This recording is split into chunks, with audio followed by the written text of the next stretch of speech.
Krytyna Skarbek, aka Christine Granville, was a Polish-born countess who became the first woman to serve Britain as a special agent in the Second World War.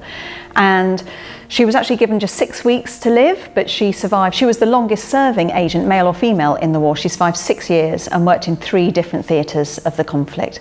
And there's a bust just behind me, made by my husband, sculptor Ian Walter, of Krytyna Skarbek, which is kept here in the members' room at Ognisko, the Polish Hearth Club. It's very hard to isolate what her most important contribution was. She achieved so much. So she made the first contact between the British and the fledgling Polish resistance inside Nazi-occupied Poland. Then she went on. Perhaps the achievements that made her legendary were those undertaken in France in the summer of 1944, where she made the first contact between the French resistance and the Polish partisans on different sides of the Alps in preparation for the liberationary forces coming in D-Day in the south of France. She secured, on her own, the defection of an entire German garrison on the strategic pass in those Alps.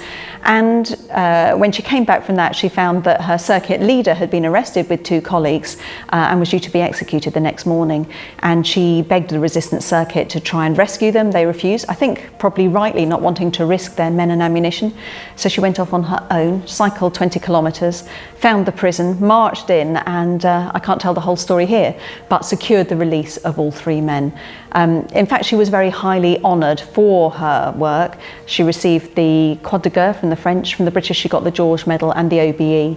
And rather nicely on those medals, they're given to her under different names. She worked in so many different names in the war. And Winston Churchill told his daughter that at one point she was his favourite spy. She kept her medals together. So she has the George Cross, the OBE, the French Croix de Guerre with 1 star, and then an array of ribbons that any general would be proud of, denoting the different theatres of the war in which she served. And at the top, in the same collection, she has a Polish gorget designed to be worn here. It's not an official medal, but I think in her mind, it was recognition from her country. But of course, after the end of the war, there was the Soviet-backed communist regime, and they were not about to award her an honour.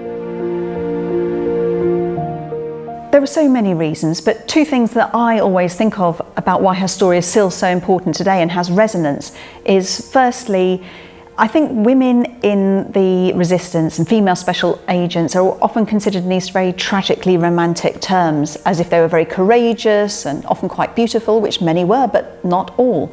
But rather than them achieving so much. And I hope that Krytyna's story helps to rebalance our view on the effectiveness of female agents. But also, Krytyna was born in Poland, but died a British citizen in London, tragically young. And I feel her life is almost a metaphor for the connection between these 2 nations.